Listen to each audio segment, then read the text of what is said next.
Marwari media आप देख रहे हैं। चलिए नजर डाल लेते हैं आज की बड़ी खबरों पर। शुरुआत करते हैं दुनिया की सबसे बड़ी खबर के साथ।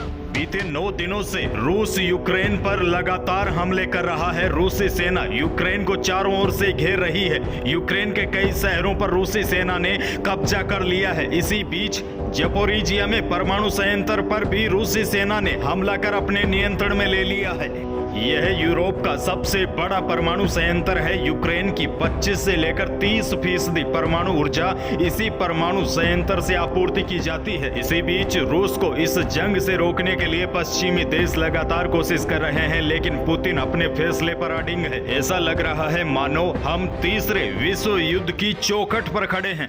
अगली बड़ी खबर, ऑस्ट्रेलियाई क्रिकेटर शेन वॉर्न का निधन हो गया है। हार्ट अटैक से उनका निधन हुआ है। वह 52 साल के थे। शेन वॉर्न का राजस्थान के लिए एक अलग ही लगाव था। शेन वॉर्न 2008 में राजस्थान रॉयल्स के कप्तान और कोच थे, जब वह बड़े सितारों के बिना ही टीम को खिताब जिताकर सबको चौंका दिया। चलिए राजस्थान की बड़ी खबरों पर नजर डालते हैं। शुरुआत बड़ी खबर के साथ। राजस्थान के मौसम को लेकर एक बार फिर अलर्ट जारी हो चुका है। राजस्थान में इस बार होली तक सर्दी का एहसास लोगों को होता रहेगा। कल सुबह तो आपने देखा होगा कैसे कोहरा छा रखा था। ऐसा लग रहा था जैसे मार्च नहीं जनवरी फरवरी का महीना हो। और अब एक बार फिर मौसम विभाग ने चेतावनी जारी करते हुए कहा है कि 7 मार्च से प्रदेश में एक बार फिर नया वेदर सिस्टम बन रहा है, जिसकी वजह से बीकानेर और कोटा संभाग के कई जिलों में 7 और 8 मार्च को मौसम में बदलाव दिख सकता है। मौसम विभाग ने येलो अलर्ट जारी कर दिया है। दोनों संभागों में तेज आंधी के साथ बारिश और ओलावृष्टि की भी चेतावनी जारी कर दी है।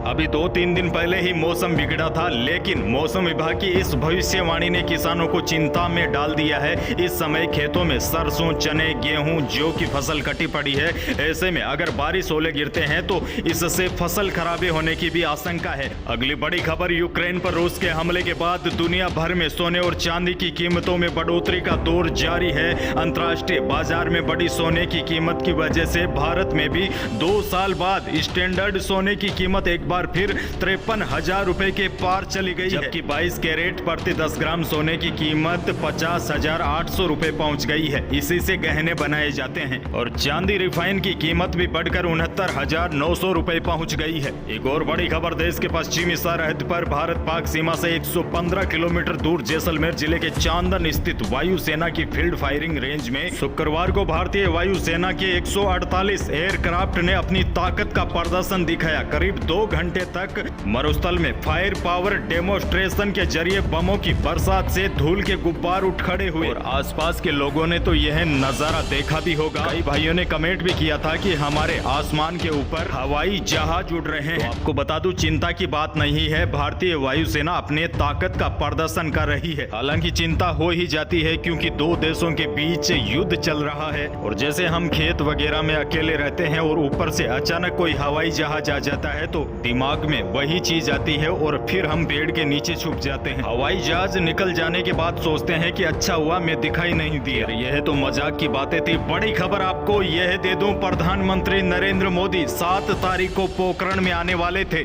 लेकिन उनका दौरा रद्द हो चुका है। बड़ी खबर, पीएम मोदी का पोखरण दौरा हुआ निरस्त, यानी कि अब पीएम मोदी 7 मार्च को राजस्थान नहीं आएंगे। अगली बड़ी खबर, इंडियन नेवी में नौकरी कर देश की सेवा करने का सुनहरा मौका है। इंडियन नेवी ने ट्रेड्समैन स्किल्ड के 1531 पदों पर भर्ती निकाली है। इसमें सामान्य वर्ग के लिए 697 पद, आर्थिक रूप से कमजोर वर्ग के लिए 141 पद, अन्य पिछड़ा वर्ग के लिए 385 पद, अनुसूचित जाति वर्ग के लिए 215 पद और अनुसूचित जनजाति वर्ग के लिए 93 पद शामिल है। भर्ती प्रक्रिया में शामिल होने के लिए 10वीं पास उम्मीदवार इंडियन नेवी की आधिकारिक वेबसाइट joinindiannavy.gov.in पर जाकर 20 मार्च 2022 तक ऑनलाइन आवेदन कर सकते हैं। तो यही थी आज की कुछ बड़ी और महत्वपूर्ण खबरें। वीडियो को लाइक जरूर कीजिएगा और चैनल पर नए हैं तो सब्सक्राइब कर लीजिए, ताकि आप अपडेट रहे बड़ी खबरों से। धन्यवाद।